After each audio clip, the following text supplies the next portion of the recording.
یعنی کہ وہ 1 دینار تب لوٹا سکتے ہیں اس حالت میں کہ تم ان کے سر پہ کھڑے رہو، بار بار مانگتے رہو، اصرار کرتے رہو، تو شاید کہ وہ لوٹا دے تمہیں، ورنہ نہیں لوٹانے والے وہ تم کو۔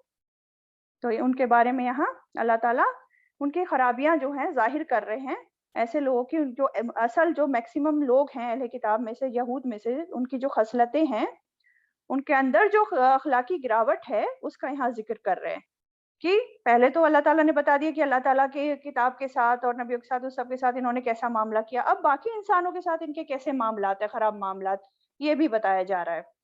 ہاں لیکن ان میں سے کچھ اچھے لوگ بھی ہوتے ہیں، یہ بھی بتا دیا۔ تو پہلے اللہ تعالیٰ نے آیت میں ان کے اچھے لوگوں کا ذکر کیا، اس کے بعد ان کی برائیوں کا ذکر کیا ہے۔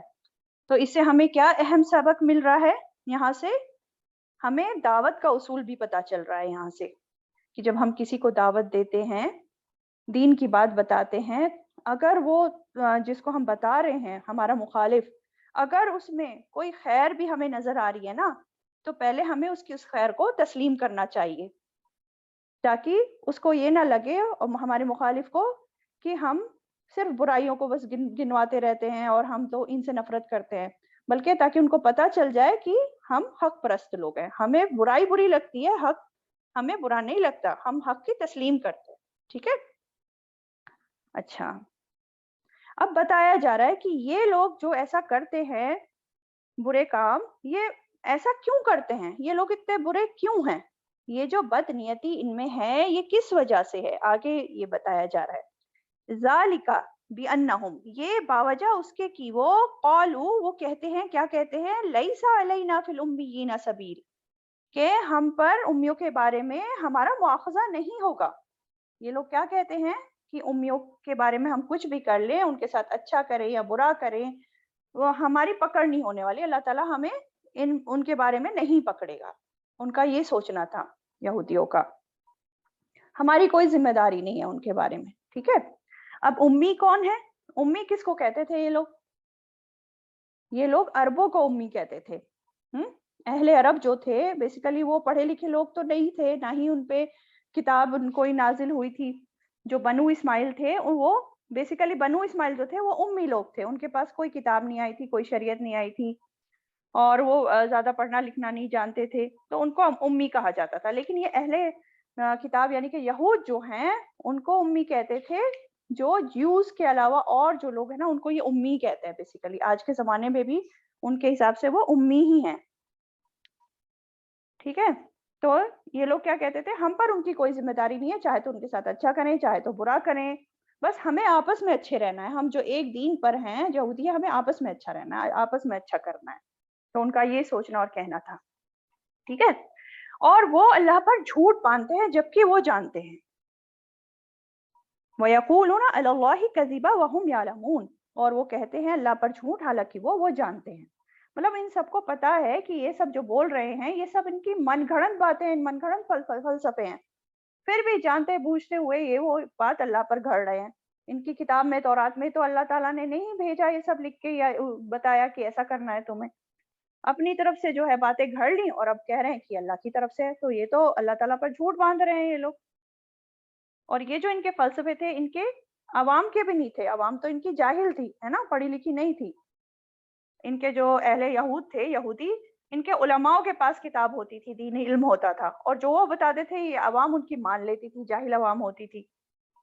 ان کے جو بڑے ہوتے تھے، لیڈرز، پڑھے لکھے عالم، انہوں نے اپنی مذہبی کتابوں میں یہ باتیں لکھ لی تھی، اور پھر یہ جو ہے اپنے عام لوگوں کو سکھاتے تھے کہ کیسے لوگوں کے ساتھ معاملہ کرنا ہے، اگر اسرائیلی ہے تو اس کے ساتھ کیسا معاملہ کریں گے، اور اگر غیر اسرائیلی ہے تو اس کے ساتھ کیسا معاملہ کریں گے۔ تو بیسیکلی ان کی جو کتاب ہے نا تورات کے علاوہ، اس کو تالمود کہتے ہیں، تالمود۔ تو یہ کتاب جو ہے ان کے ربیوں کی کتاب ہوتی ہے، انہوں نے خود لکھی ہے، ان کے فتاووں کی کتاب ہے تالمود، کئی والیومز میں ہے۔ اچھا، تو اس میں کئی باتیں لکھی ہیں، ایک دو بات بتاتی ہوں۔ اس میں ان کی تالمود میں لکھا ہے کہ اگر اسرائیلی کا بیل کسی غیر اسرائیلی کے بیل کو زخمی کر دے تو اس پر کوئی تاوان نہیں، مگر غیر اسرائیلی کا بیل اسرائیلی کے بیل کو کچھ کر دے تو تاوان ہے۔ تو دیکھیں ان کی سوچ کیسی ہے۔ اسی طرح ان کے ربی کے مطابق اگر اسرائیلی اور غیر اسرائیلی کے بیچ جھگڑا ہو جائے تو قاضی کو چاہیے کہ ہر قیمت پر اسرائیلی کو جتائے، یعنی کہ اسرائیلی کے فیور میں فیصلہ کرے، بھلے ہی وہ اسرائیلی پھر حق پہ ہو یا باطل پر ہو۔ اگر اسرائیلی قانون سے جتوانے کا موقع مل جائے تو اس کو اسرائیلی قانون اپلائی کر کے جتوا دے، اور پھر کہے کہ یہ ہمارے قانون کے مطابق فیصلہ کیا ہے۔ اور اگر غیر اسرائیلی کے قانون کے مطابق اسرائیلی کو جتوانے کا موقع مل جائے تو تب بھی اسرائیلی کو جتوا دے، غیر اسرائیلی کو پھر کہے کہ یہ تمہارے قانون کے مطابق کیا ہے۔ تو بیسیکلی ہر حال میں یہودی کو کامیاب کروانا ہے ان کی کتاب کے مطابق۔ اور ان کا ایک اور بڑا مذہبی پیشوا ہے شموئیل ربی، اس کا کہنا ہے کہ غیر اسرائیلی کی ہر غلطی سے فائدہ اٹھانا ضروری ہے، ہر غیر اسرائیلی کی ہر غلطی سے فائدہ اٹھانا ضروری ہے۔ تو ان کے مذہبی پیشوا اس طرح کی تعلیمات دیتے ہیں اور ان کی کتابوں میں اس طرح کی گھڑی ہوئی باتیں ہیں۔ تو سوچیں ان سب جھوٹوں سے بڑھ کر جھوٹ اور کیا ہے۔ ان کی جو تالمود ہے کتاب، یہ سب چیزیں اس میں شامل کر دی گئی ہیں ان کے ربیز نے۔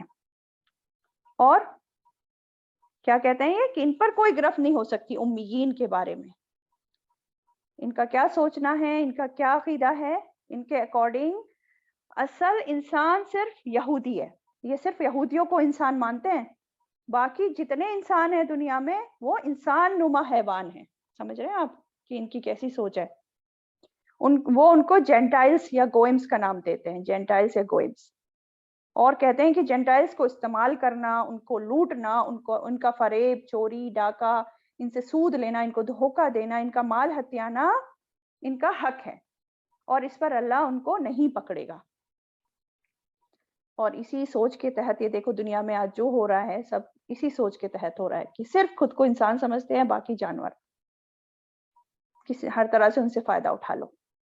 لیکن جہاں یہودی کے ساتھ بات آتی ہے معاملے کی تو وہ سب نہیں کر سکتے، تب پکڑ ہوگی ان کے اکارڈنگ ان کی، پھر اس پر وہ تورات والے قانون لاگو کریں گے، لیکن غیر یہودی کے لیے ان پر کوئی بندش پابندی نہیں۔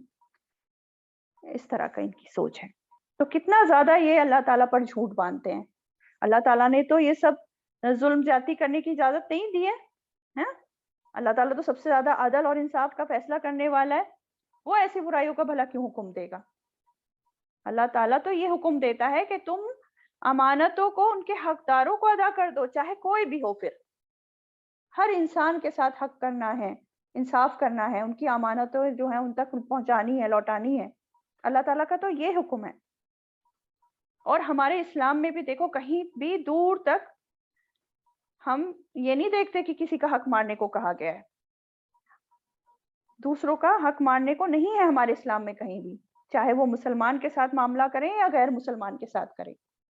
اس کے بارے میں ہمیں بعض روایت سے پتہ چلتا ہے کہ ایک بار کیا ہوا، کچھ لوگ ایک عالم کے پاس آئے، عالم کہتے ہیں کہ ابن عباس رضی اللہ تعالیٰ عنہ تھے، تو وہ لوگوں نے پوچھا، ان سے کہا کہ ہم بعض وقت اپنے میدان جنگ میں کچھ ایسی چیزیں پاتے ہیں جو گری پڑی ہوتی ہیں یا کوئی جیسے مطلب مل جاتی ہیں انہیں میدان جنگ میں، جیسے کہ بکری ہے، مرغی ہے یا اور کوئی سامان۔ تو وہ جو عالم تھے ابن عباس رضی اللہ تعالیٰ عنہ، انہوں نے کہا تو پھر تم کیا کرتے ہو؟ تو وہ لوگ بولے کہ ہم استعمال کر لیتے ہیں۔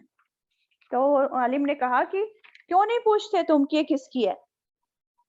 تو انہوں نے کہا کہ ذمی یا نان مسلم کی ہوتی ہے وہ چیز تو ہم استعمال کر لیتے ہیں۔ تو ابن عباس رضی اللہ تعالیٰ عنہ جو عالم تھے انہوں نے کیا کہا، اس کی اجازت نہیں ہے ایسا کرنے کی، یہ تو تم وہ کر رہے ہو جو یہودی کرتے تھے، جو قرآن میں نے ہمیں بتا دیا کہ یہودی کہتے تھے کہ لیس علینا فی الامیین سبیلا، تم تو وہی والی بات کر رہے ہو کہ یہودی کہتے تھے کہ اچھے یہودیوں کے ساتھ اچھے رہیں گے اور دوسروں کے ساتھ ہم زیادتی کر سکتے ہیں۔ تو یہ ہمارے اسلام میں نہیں ہے، اس کی اجازت بالکل نہیں ہے۔ جب وہ جزیہ ادا کر رہے ہیں اور تو ان کا کوئی مال تم پر حلال نہیں مگر وہ جو خوشی سے تم کو دے دے۔ سمجھ آیا؟ تو یہ ہمارے اسلام کی خوبصورتی۔ اچھا، اس آیت کے شان نزول میں صحیح بخاری میں آتا ہے کہ اس آیت کے ساتھ ایک واقعہ ہے۔ اشعث بن قیس کہتے ہیں کہ یہ آیت جو ہے میرے حق میں نازل ہوئی، میرے چچا زاد بھائی کی زمین میں ایک کنواں تھا اور وہ کنواں میرا تھا. آپ نے فرمایا کہ تم گواہ لاؤ اس بات پر ورنہ اس سے قسم لے لو. تو میں نے عرض کیا یا رسول اللہ صلی اللہ علیہ وسلم وہ تو قسم جھوٹی کھا جائے گا. تو آپ نے فرمایا جو شخص کسی مسلمان کا مال مار لینے کی نیت سے خامخواہ جھوٹی قسم کھائے تو جب وہ اللہ سے ملے گا تو اللہ اس پر غضبناک ہوگا. اور ایک وہ ہیں یہودی علماء تھے، وہ عالم عبداللہ بن سلام. ان کو کسی نے 1200 اوقیہ سونا جمع کروایا ان کے پاس امانت کے طور پر، اور جب وہ لینے آیا انسان واپس تو انہوں نے پورا کا پورا ان کو ادا کر دیا. تو کہتے ہیں، بعض کہتے ہیں کہ یہ ان کی شان میں آیت اتری. ٹھیک، تو سمجھ آیا یہ آیت کہ ان میں سے اچھے لوگ بھی ہیں، برے لوگ بھی ہیں. کچھ ایسے ہیں کہ ان کو تو خزانوں بھر ڈھیر بھر خزانہ دے دو تو بھی وہ واپس کر دیں گے، لیکن کچھ تو اتنے برے ہیں کہ ایک دینار بھی واپس نہیں کریں گے. اور کیوں ایسا کرتے ہیں وہ بھی میں نے سمجھا دیا، کیونکہ وہ کہتے ہیں ہم پر امیوں کے بارے میں کوئی مواخذہ نہیں ہوگا، اور یہ سب باتیں وہ اللہ تعالیٰ پر جانتے بوجھتے ہوئے جھوٹ گھڑ رہے ہوتے ہیں. چلیے نیکسٹ آیت پہ آتے ہیں. آیت نمبر 76. بلا کیوں نہیں، من اوفا بعہدہ واتقا جس نے پورا کیا اپنے عہد کو اور تقوی کیا، فإن اللہ تو بے شک اللہ یحب المتقین محبت رکھتا ہے متقی لوگوں سے. تو بتایا جا رہا ہے اللہ تعالیٰ کس طرح کے لوگوں سے محبت رکھتے ہیں. اللہ کی محبت چاہیے تو ہمیں کیسا ہونا چاہیے، کیا کام کرنے چاہیے؟ تو بتایا جا رہا ہے کہ متقی لوگوں سے اللہ تعالیٰ محبت کرتا ہے. کون سے لوگ؟ جو اپنا عہد پورا کرتے ہیں اور جو اللہ سے ڈر کر تقوی اختیار کرتے ہیں. تو عہد کو کی پابندی اور تقوی یہ بہت ہی امپورٹنٹ چیزیں ہیں ہم لوگوں کے لیے اللہ کی محبت پانے کے لیے. اللہ کی محبت کن کے لیے ہے؟ جو حقیقی متقی لوگ ہیں ان کے لیے. اور دیکھیں عہد کی خلاف ورزی کون کرتا ہے؟ ہمیں سبھی معلوم ہے، منافق لوگ کرتے ہیں. منافق کی 3 نشانیاں کیا ہیں خاص جو ہم پڑھ چکے ہیں؟ پہلی، جب وہ بات کرتا ہے تو جھوٹ بولتا ہے، وعدہ کرتا ہے کسی سے تو پورا نہیں کرتا، اور اگر امانت اس کے پاس رکھوائی جائے تو امانت میں وہ خیانت کرتا ہے. بھلے ہی پھر وہ ظاہری طور پر خود کو مسلمان کہتا ہو، نمازیں پڑھتا ہو، کتنے بھی روزہ رکھتا ہو، اچھے کام کرتا ہو، لیکن اس میں یہ تو 3 خصلتیں آ جاتی ہیں تو وہ منافق کی نشانیاں ہیں. پھر آگے فرمایا آیت نمبر 77 پہ آ جاتے ہیں. ان الذین یشترون بعہد اللہ وایمانہم ثمنا قلیلا. ان الذین بے شک وہ لوگ جو یشترون لے لیتے ہیں بعہد اللہ بدلے اللہ کے عہد کے، وایمانہم اور اپنی قسموں کے، ثمنا قلیلا قیمت تھوڑی، اولئک لا خلاق لهم فی الآخرہ ولا یکلمہم اللہ ولا ینظر الیہم. اولئک یہی لوگ ہیں، لا خلاق نہیں کوئی حصہ، لہم ان کے لیے، فی الآخرہ آخرت میں، ولا اور نہ، یکلمہم اللہ کلام کرے گا ان سے اللہ، ولا ینظر اور نہ وہ دیکھے گا الیہم طرف ان کے، یوم القیامت ہی قیامت کے دن، ولا یزکیہم اور نہ وہ پاک کرے گا انہیں، ولہم اور ان کے لیے عذاب علیم عذاب ہے دردناک. اب بتایا جا رہا ہے کہ جو لوگ اللہ کے عہد کے عوض حقیر سی قیمت لے لیتے ہیں، یشترونا، یا اس کو ایسے بھی کہہ سکتے ہیں کہ جو بیچ دیتے ہیں اللہ کے عہد کو اور اپنی قسموں کو تھوڑی قیمت میں. کیسے بیچتے ہیں؟ چلیں ابھی پہلے یہ دیکھتے ہیں کہ کیا بتایا جا رہا ہے کہ جو لوگ اللہ کے عہد کو اور اپنی قسموں کو تھوڑی قیمت میں بیچ دیتے ہیں تو ایسے لوگوں کے لیے آخرت میں کوئی بھی حصہ نہیں ہے، اور تھوڑی قیمت میں ثمنن قلیلا ہے نا. کیسے ہوتا ہے یہ؟ اب ایک انسان نے مان لو کسی کے ساتھ کسی کاروبار میں کوئی کچھ خرید و فروخت میں کچھ سودا طے کر لیا، معاہدہ کر لیا اس پر اس نے، لیکن اگلے دن اگر وہ دیکھتا ہے کہ اس چیز کا بھاؤ کچھ کم بڑھ گیا یا کم ہو گیا تو وہ جو ہے سودا توڑ دیتا ہے، عہد توڑ دیتا ہے. تو اس طرح کے جو لوگ ہوتے ہیں نا وہ ناقابل اعتبار لوگ ہوتے ہیں. انسان اگر اپنے وعدہ توڑ دے نا اور اپنے عہد کی خلاف ورزی کرے یا اور اپنی قسمیں توڑ دے کسی بھی سودے میں یا کسی بھی چیز میں، اور بدلے میں اس کو جو ہے ڈھیروں مال مل رہا ہو، تب بھی وہ مال کیا ہے؟ سمنن قلیلا، قیمت تھوڑی. کیا ہے وہ مال؟ سمنن قلیلا. کتنے دن چلائے گا وہ اس دنیا میں اپنے عہد کو توڑ کے، اپنی قسموں کو توڑ کے؟ وہ جو فائدہ تھوڑا سا وہ حاصل کر رہا ہے اس دنیا کے فائدے کو، کتنے دن اس کے ساتھ رہنے والا ہے؟ کیا پرماننٹ رہے گا؟ ٹیمپریری ہے نا، تھوڑا سے دن ہی تو فائدہ اٹھائے گا، تھوڑا ہی فائدہ تو ہے نا، متاعن قلیل. اور ایسے لوگوں کے بارے میں ہمیں سخت وعیدیں پتہ چلتی ہیں حدیث سے بھی. ابن مسعود رضی اللہ تعالی عنہ سے روایت ہے صحیح بخاری کی، آپ صلی اللہ علیہ وسلم فرماتے ہیں کہ جس شخص نے پکی قسم کھائی تاکہ کسی مسلمان کا مال کھا جائے تو اللہ تعالیٰ کو اس حال میں جا کر ملے گا کہ اللہ اس پر سخت ناراض ہوں گے. اور پھر اپنی دلیل کے طور پر یہی آیت پڑھی. تو کتنی سخت بات ہے کہ جو ہے انسان قسم کھا لے، وعدہ کر لے، عہد کر لے اور پھر اس کو پورا نہ کرے، اپنی قسموں کو توڑ دے، تو اللہ تعالیٰ کی ناراضگی مول لے رہا ہوتا ہے وہ دنیا کے چند تھوڑے سے فائدے کے لیے. ایسا نہیں کرنا کبھی، ٹھیک ہے؟ اور یہ جو بات ہو رہی ہے کہ اللہ کے عہد، اس سے کیا مراد ہے؟ اللہ کا عہد کہ اللہ کے عہد کو توڑ دیتا ہے. ایک تو وہ ہم پہلے پڑھ چکے ہیں، وعدہ الستو بربکم قالوا بلا. اللہ تعالیٰ نے سب روحوں کو اکٹھا کر کے وعدہ لیا تھا کہ کیا میں تمہارا رب نہیں ہوں؟ تو سب نے کہا تھا کیوں نہیں، بالکل آپ ہی ہمارے رب ہیں، صرف آپ ہی کی ہم عبادت کریں گے، کسی اور کی نہیں. وعدہ الستو. تو اللہ تعالیٰ سے یہ سب وعدہ ہم سب کر کے آئے ہیں، سارے اگلے پچھلے سب. اب دنیا میں آ کے اس وعدے کو بھول جاتے ہیں، وعدہ خلافی کرتے ہیں، شرک اور کفر میں پڑ جاتے ہیں، توڑتے رہتے ہیں یہ وعدہ.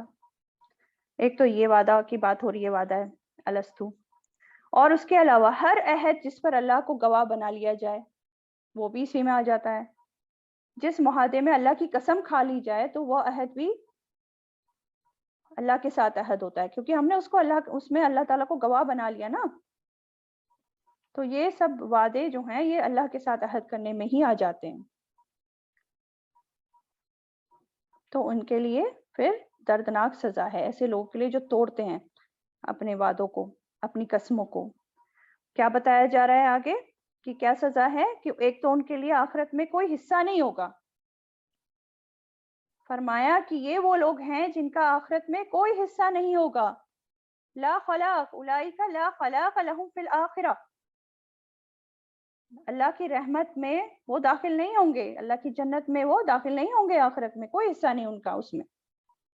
اور اللہ تعالیٰ قیامت کے دن ان سے کوئی بات نہیں کرے گا. ولا یکلمہم اللہ، اللہ ان سے کوئی کلام نہیں کرے گا اس دن. اتنا زیادہ اللہ تعالیٰ ناراض ہوں گے اس دن ایسے لوگوں سے.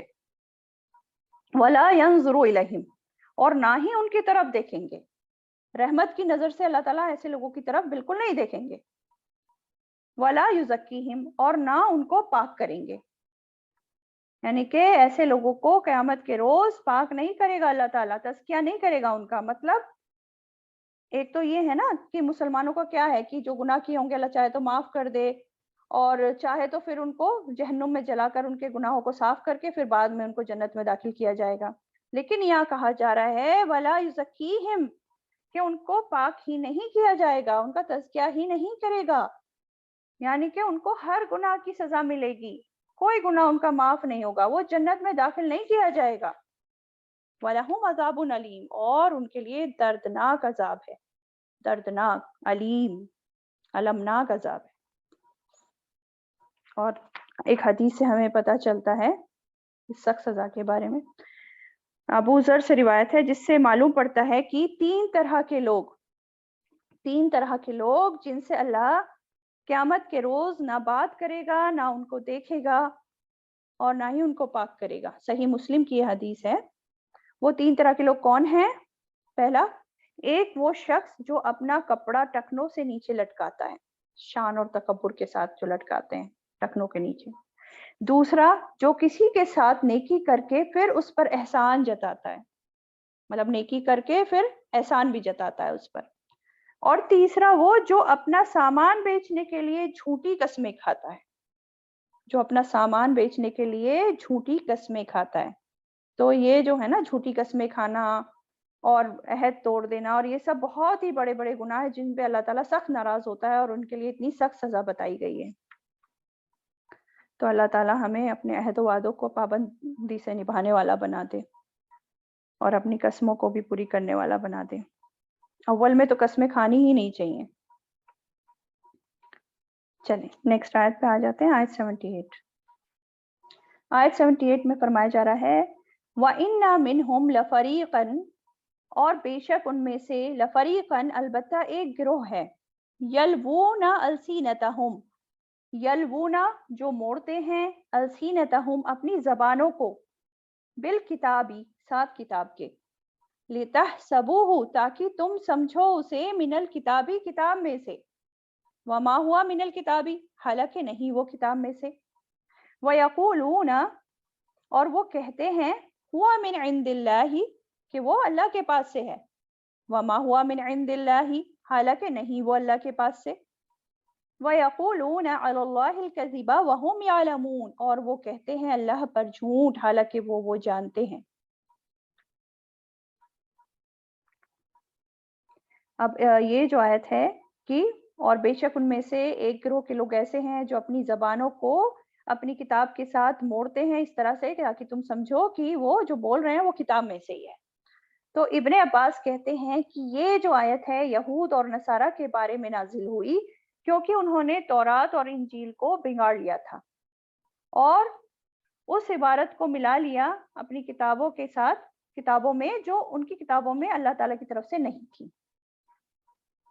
مطلب یہ لوگ جو تھے نا اپنی کتابوں میں لفظی اور معنوی تحریف کرتے تھے تاکہ لوگوں کو اصل حق سے بھٹکا دیں اور لوگوں کو اصل دین واضح نہ کر کے وہ باتیں بتائیں جو دین میں نہیں ہیں.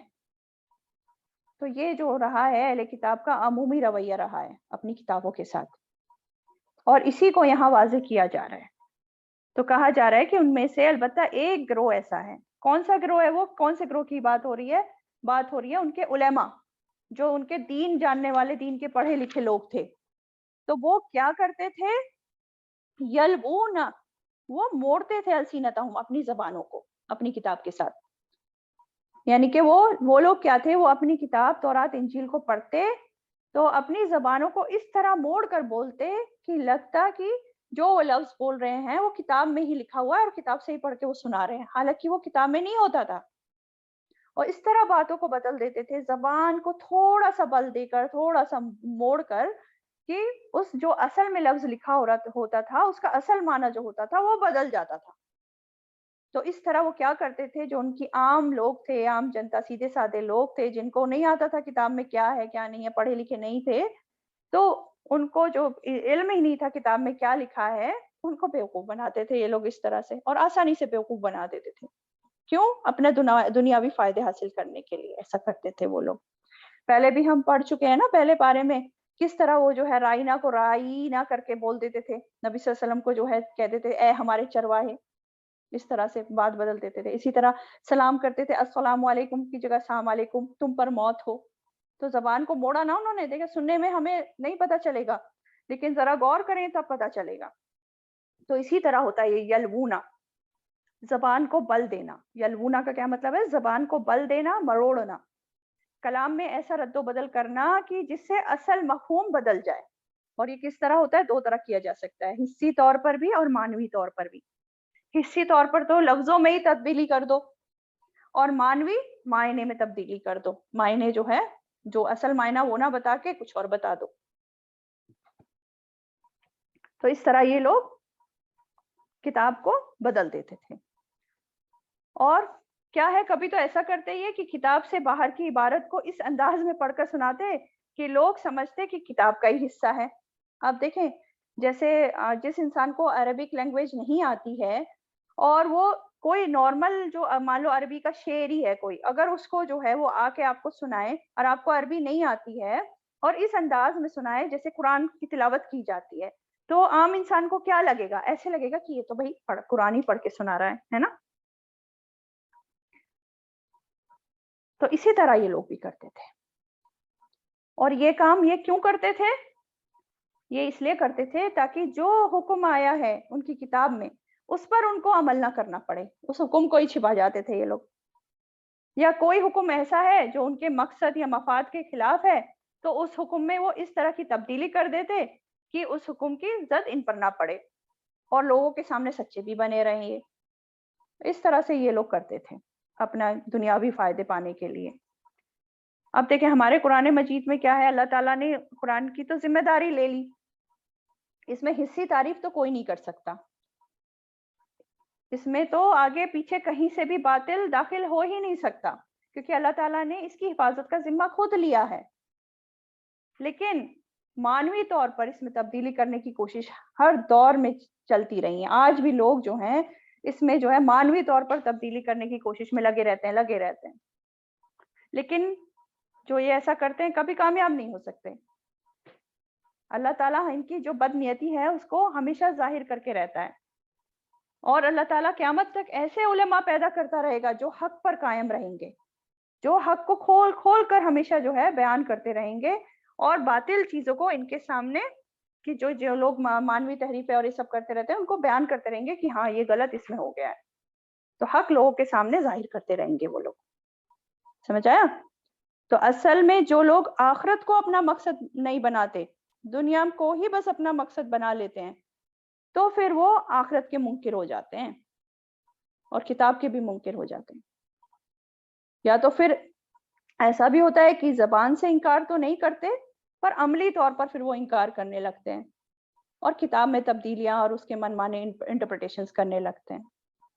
ان کو جو ہے وہ باتیں پسند ہی نہیں آتی جو اللہ تعالیٰ نے اتاری ہیں، اس لیے کیا ہے وہ اپنی مرضی کے مطابق اس میں جو ہے بدلاؤ کرتے رہتے ہیں. جیسے کہ آپ نے سنا بھی ہوگا نا کہ خود تو بدلتے نہیں، قرآن کو ہی بدل دیتے ہیں. تو اس طرح سے یہ لوگ دوسرے لوگوں کو بھی دھوکے میں ڈالتے ہیں، اور یہ جو ہے بہت ہی بڑا جرم ہے. ایسا کرنے والے اللہ تعالیٰ پر جھوٹ گھڑتے ہیں، جو اللہ تعالیٰ نے فرمایا ہی نہیں وہ بات اللہ سے منسوب کر کے لوگوں کو بتاتے رہتے ہیں. اور یہ سب بھی کیا کر رہے ہوتے ہیں؟ جان بوجھ کر رہے ہوتے ہیں. وَيَقُولُونَ عَلَى اللَّهِ كَذِبًا وَهُمْ يَعْلَمُونَ، وہ جان رہے ہوتے ہیں یہ سب جو ہم کر رہے ہیں، ہم جان بوجھ کے ہمیں پتہ ہے ایسا نہیں ہے، اور جو ہے اللہ کو منسوب کر رہے ہیں غلط باتیں. کتنا بڑا جرم ہے. تو کیا سمجھ میں آیا کہ کچھ لوگ ایسے بھی ہوتے ہیں کہ جن کو دین کا علم ہوتا ہے، جیسے یہود علماء ان کو دین کا علم تھا، بہت تھا. تو ایسے لوگ بھی ہوتے ہیں جن کے پاس دین کا علم ہوتا ہے، بہت زیادہ علم ہوتا ہے، لیکن اس علم کے باوجود ان کے اندر تقویٰ نہیں ہوتا، اللہ کا خوف نہیں ہوتا. تو ایسے لوگوں کے دھوکے میں نہیں آنا چاہیے، کیونکہ وہ صرف دین کے نام پر کیا کر رہے ہوتے ہیں؟ دنیاوی کاروبار کر رہے ہوتے ہیں، دنیاوی فائدے حاصل کرنے میں بس لگے ہوتے ہیں. اس لیے کسی کے ظاہری دینی حالت پر، اس کے بڑی مذہبی مقام پر دھوکہ نہیں کھا لینا چاہیے. اپنی آنکھیں کھول کے رکھنا چاہیے، ذہن کھول کے رکھنا چاہیے، سمجھ بوجھ پیدا کرنی چاہیے اپنے اندر. اور اس طرح کے لوگ صرف یہود اور نصارہ میں نہیں تھے، بلکہ رسول صلی اللہ علیہ وسلم نے اس سے ہماری اپنی امت کو بھی خبردار کیا. آپ صلی اللہ علیہ وسلم نے کیا فرمایا؟ آپ نے فرمایا تم بھی پچھلے اقوام کے طریقوں پر چل پڑو گے، حتیٰ کہ اگر وہ ایک گو کے بل میں گھسے تم بھی وہیں جا گھسو گے. یعنی کہ جو خرابیاں اہل کتاب میں تھیں دھیرے دھیرے تمہارے اندر بھی آ جائیں گی وہ. اور اب آج آپ دیکھتے ہیں مسلمانوں میں بھی کہ کچھ مذہبی لیڈرز جو ہیں قرآن کو آؤٹ آف کانٹیکس کوٹ کریں گے، اس کے من مانے مطلب نکالیں گے، کانٹیکس بدل کر جو ہے لوگوں کو بتائیں گے، اور اس طرح لوگ پھر گمراہ ہو جاتے ہیں. تو اس لیے مسلمانوں کو بھی ہمیں بھی محتاط رہنا کی ضرورت ہے، جو ایسے علماء سے جو کتاب کا مفہوم بدل دیتے ہیں اور لوگوں کو دین کے نام پر دھوکہ دیتے ہیں، ان سے بہت زیادہ محتاط رہنے کی ضرورت ہے. جو قرآن کی وہ تفسیر نہیں کرتے جو اللہ نے اتاری، جو سنت کے خلاف تفسیر کرتے ہیں قرآن کی. اس لیے اس کے لیے کیا ضروری ہے؟ خود علم حاصل کرنے کی سخت ضرورت ہے، تاکہ انسان جو ہے صحیح غلط سمجھ سکے اور دھوکے سے بچ سکے. آنکھ بند کر کے نہ بس مانتا رہے، سب اندھی تقلید میں نہ پڑا رہے بس.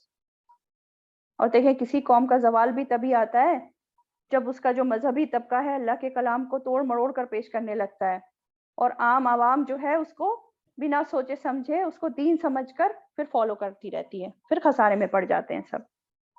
تو آج ہمارا سب سے بڑا غم کیا ہونا چاہیے؟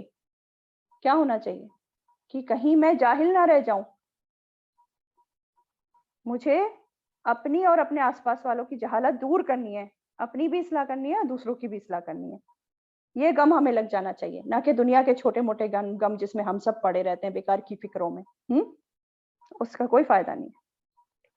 چلیں نیکسٹ آیت دیکھتے ہیں کیا ہے۔ آیت نمبر 79،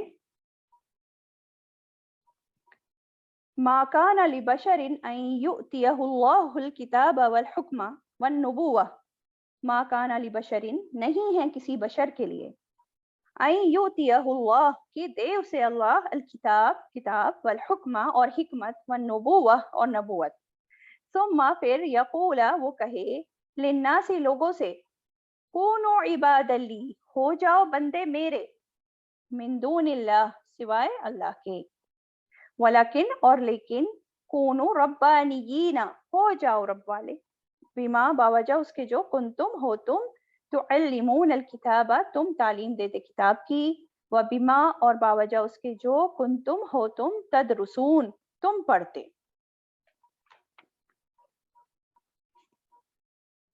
اب اس آیت میں بھی اللہ تعالیٰ نے یہود اور نصارہ کا رد کیا ہے، جنہوں نے اللہ کے بھیجے نبیوں کو رب بنا لیا، اللہ کے بیٹے بنا لیا، اور پھر انہی کی عبادت میں چل پڑے، انہی کی عبادت میں لگ گئے یہ لوگ۔ تو اللہ تعالیٰ ان لوگوں کا رد کرتے ہوئے فرماتے ہیں کہ بھلا یہ کیسے ممکن ہے کہ اللہ تعالیٰ کسی بھی بشر کو اپنی کتاب دے، حکمت دے، دانائی دے، اسے نبوت دے، رسالت سے نوازے، اور پھر وہ لوگوں سے کہے کہ اللہ کو چھوڑ کر تم میری بندگی کرو، میری عبادت میں لگ جاؤ۔ یہ تو ہو ہی نہیں سکتا،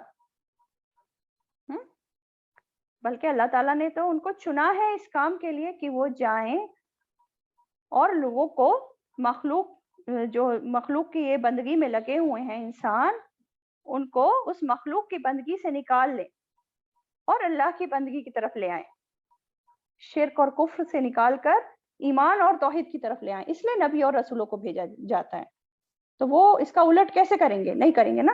تو یہ کیسے ممکن ہے کہ کوئی بھی نبی یا رسول خود کی عبادت کروائے، خود ہی کو رب بنا کر بیٹھ جائے؟ ایسا نہیں ہے، بلکہ دنیا میں جتنے بھی نبی یا رسول آئے ہیں انہوں نے صرف ایک ہی اللہ کی عبادت کا پیغام دیا ہے، توحید کا ہی پیغام دیا ہے۔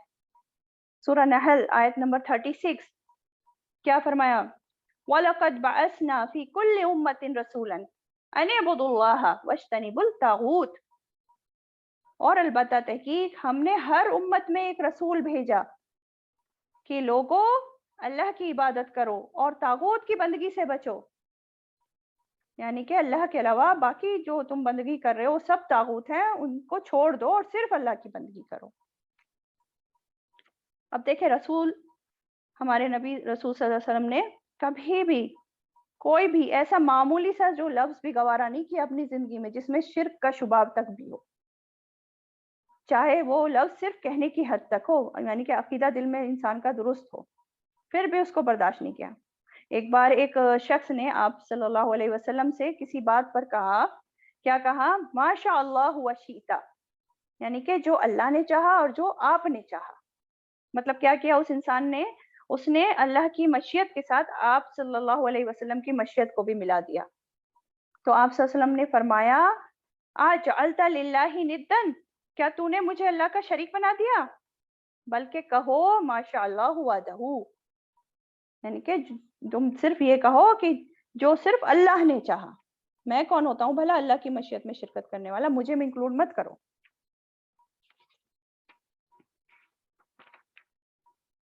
تو کیا سمجھ میں آ رہی ہیں باتیں ابھی تک؟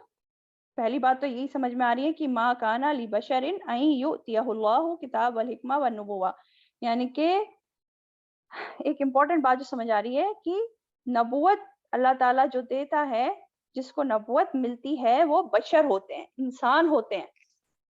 اس لیے کچھ لوگ جو نبیوں کو انسان کے درجے سے اٹھا کر بہت ہی اس میں ان کا درجہ بہت ہی بلند کر دیتے ہیں، انسانوں سے اٹھا کر بہت ہی اونچا کر دیتے ہیں، ایسا نہیں ہے، وہ بھی انسان ہیں، ہاں، لیکن وہ اللہ تعالیٰ کے چنے ہوئے انسان ہیں، اللہ تعالیٰ نے ان کو خاص کر لیا ہے اپنے پیغام کو لوگوں تک پہنچانے کے لیے، یہاں واضح کر دیا گیا کہ وہ بھی بشر ہوتے ہیں، سمجھ آیا؟